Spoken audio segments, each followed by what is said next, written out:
Hello everyone, I'm Sophie and I'm currently at Kechara Forest Retreat, Bentong, Malaysia. I'll continue sharing from the book that my guru has written. This is the book that I'll be sharing from, The Living Buddha Within, Sam Rinpoche. I'll continue reading from chapter 4 on karma and starting on page 40, the second paragraph. Let me share with you a picture of a Buddha. See the purity and the serenity. It's beautiful. Okay, let's continue with the reading. If you have problems and difficulties that are the result of your negative karma due to negative actions, how can you make your situation better by cultivating more negative actions? Thinking that if I do this and I get my lump sum of money, then I will do good actions? Impossible, illogical. Good actions create good results. Negative actions create negative results. If you have a negative result now and you perpetuate it with further negative actions, hoping to get a positive result, it simply cannot work. You cannot plant an orange seed and expect to get an apple tree. And when the orange tree comes up, what happens? If you are surprised, excuse the term, you are plain stupid. If you do business, as an example, or anything in your life with a negative intention, negative method or positive methods with negative intention or good intention with negative method, you will not get positive results. Temporarily, you may get some money. Temporarily, you may get a relationship, friends, or comfort, but ultimately, you will suffer now and in your next life. So how can negative action bring about positive results? It is not logical. It has no basis. You can ask any spiritual denomination, anyone in the world who has any type of logic, any spiritual teacher, any religious teacher. In fact, if you ask them, they will say that it is correct. How can a negative method bring about a positive result? It cannot. Please think about it with your intelligent, educated minds. This is not something for you to accept on the basis of faith. It is not something that is propounded into your ears to say that if you do not believe it, you will go to hell. This is logical. It is clear. It is black and white. Think about it. When you think about it, and if you can perceive it and realize that it is the truth, then enact it into your lives. Apply it into your lives immediately, not tomorrow, not after the next business deal, immediately. Then you will not suffer the results of any negative actions that you have collected from this life or your previous lives. Any actions that have been accrued from killings, stealing, sexual misconduct, lying, divisive speech, hurtful speech, idle gossip, covetousness, malice, and holding wrong views. Any of those actions based on the 10 root negative deeds that you have done in your lives, this life and in your previous lives, whether you can remember or not, you do not have to suffer the results. Karma is impermanent and therefore it can be changed. It is not permanent. All phenomena are impermanent, and therefore as karma is one type of phenomena, logically you can change that karma. You can redirect it. Imagine that there is a huge snow mountain with a small village at the bottom of the mountain that has a river running through it. One day, because the sun is unusually hot, more snow than usual melts, and as a result, more water than usual flows through the river. So, because of this, there is a danger that the village becomes wiped out by a flood. However, if those villagers take preventive measures, they can avoid the flood and destruction. For example, they can build trenches or dams to divert the water around the village instead of letting the water go straight through the village. They can make 7 or 8 trenches to divert the force of the river in order to have it circumvent around the village, so that the village is not destroyed. Likewise, we can employ preventive measures to stop our negative karma from ripening. The snow mountain is like the store of your negative actions, collected on the basis of the 10 non-virtues. They are collected by our body, speech, and mind, and may be averted, diverted, or lessened. Your store of negative demerits is like the snow on the mountain, which is ready to come down, and the sun is like the environmental causes or conditions. Environment does not only refer to the place around here, but also to the people and the way they think. When the snow is about to melt and come down to destroy the village is yourself. If you take preventive measures, you will definitely lessen the strength of its effects. By employing preventive measures, you do not push the water up, you do not dry up the water, and do not destroy or evaporate the water. Similarly, you cannot make your karma disappear. You cannot destroy your karma. You cannot avoid your karma, like the river, but you can lessen the karma and lessen its effect.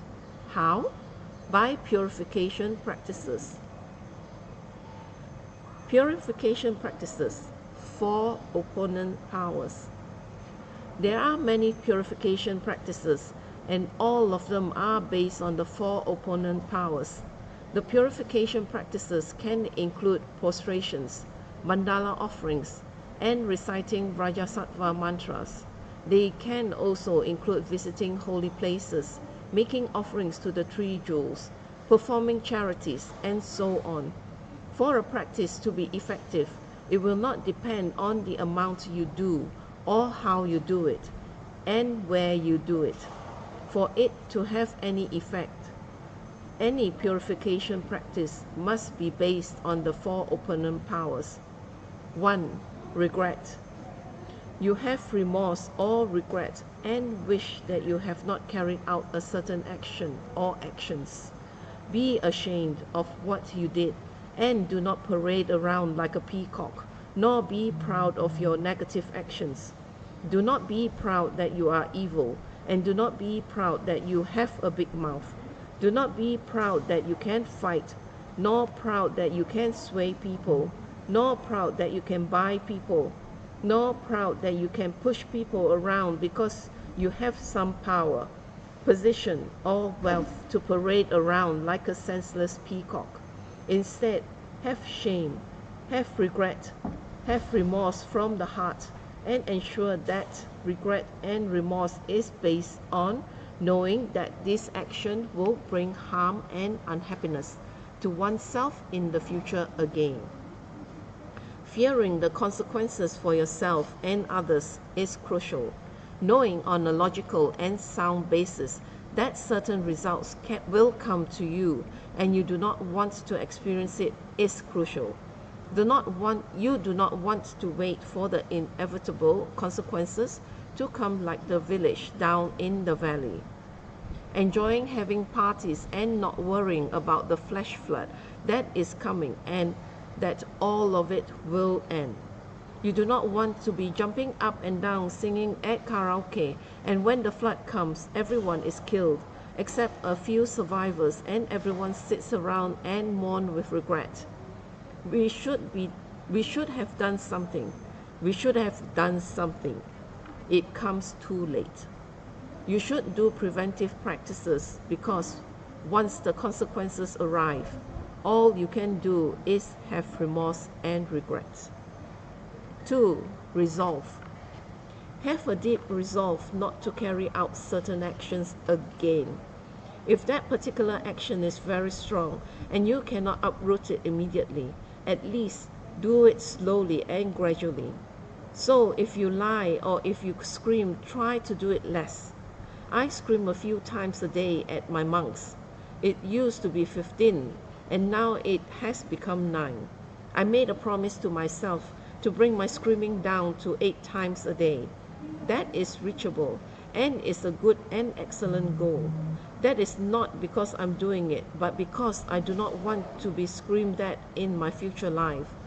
I do not like this action in this life because I am so attached, and because I'm so conditioned, and because I'm enlightened, and because I am an ordinary being. I realize that. So therefore I promise myself that tomorrow morning or tonight at 12:01 a.m. I will only scream at my monks 8 times a day and not 9. Actually, I'm going to work a little harder. I am going to make it 5 or 4. In any case like this, with the delusion that we have the strongest urges, whether it is desire, whether it is screaming or shouting, whether it is the wish to lie about a product that we have and know is third class, and we say it is first class or second class, or if we have attachment to certain people that we know are detrimental to our lives, we should gradually lessen those actions step by step. How?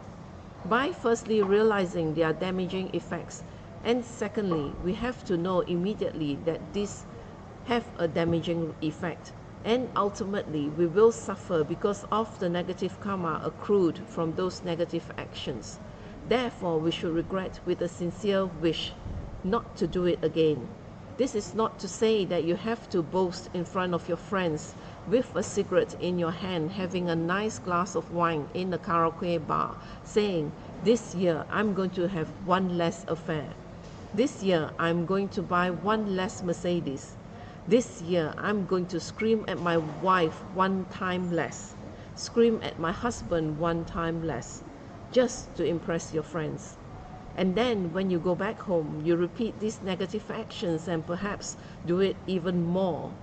That is not a true result. No matter how much fun or however entertaining it may seem at that moment, when the results of those actions ripen, you will be in deep, deep trouble. And then you will grovel, wail, and scream on the ground, cry and pull your hair out. You can run to your teachers, run to the Taoist temples, and run to the monks. That's when you run to Avalokiteshvara temple and sit there with joysticks shaking, crying on your knees, wishing for help and wishing for assistance. It will be too late. When you have an accident, you run to Avalokiteshvara temples and say, "Please don't let me have an accident." That just does not make sense. Not very smart at all.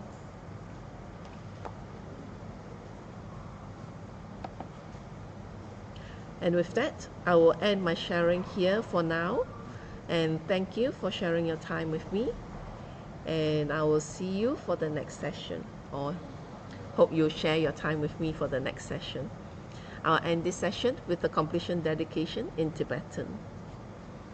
Jangjub Sencho Rinpoche, Maki Panam Geyushi, Ge Panam Pame Payang, Gone Gondo Pewashu, Toni Toa Rinpoche, Maki Panam Geyushi, Ge Panam Pame Payang, Gone Gondo Pewashu, Daso Jini Sampangi Wadi, Dandandro Waguna Gapada, Jepan Jesu no Santrapai, Tamping Imporin to Sa Sesho, Kewa Kunto Yandala Madan, Drami Joki Palano Jojing, Sadam Nangi Yoterazone, Doje Changi Opangatuso, Kewa Di Yududa, Lama Sangidrione, Drewa Chika Malupa, De Salago. Pasho choki ka pusungapa chosunam pape wala geki sama siwadang tungki malu sawasho dadam songi dosundan drewa songi latini ge walo santrapai tampayo riva gyushi ni modele sendele ni mingunyan dele ni sintatu dele pel kunchu songi jingilo kunchu songi ngodruso kunchu songi trasi sho jesunama kusen rapting ching nam katrini chocho ke pada có some tem pedro mi sập sungi rồi mới sa tắc to ni giushi gang we raw we go we shin kam dem bendan de wa ma lu yo ne chen si one ten sing get so yi sha pe shi de ba lu den giushi hom tom pi ngo tro ma lu pa den de da la sao du so ko dan dem pa long chot nam ke pa so shik shuk den sao. Thank you again and hope that you join me for the next session.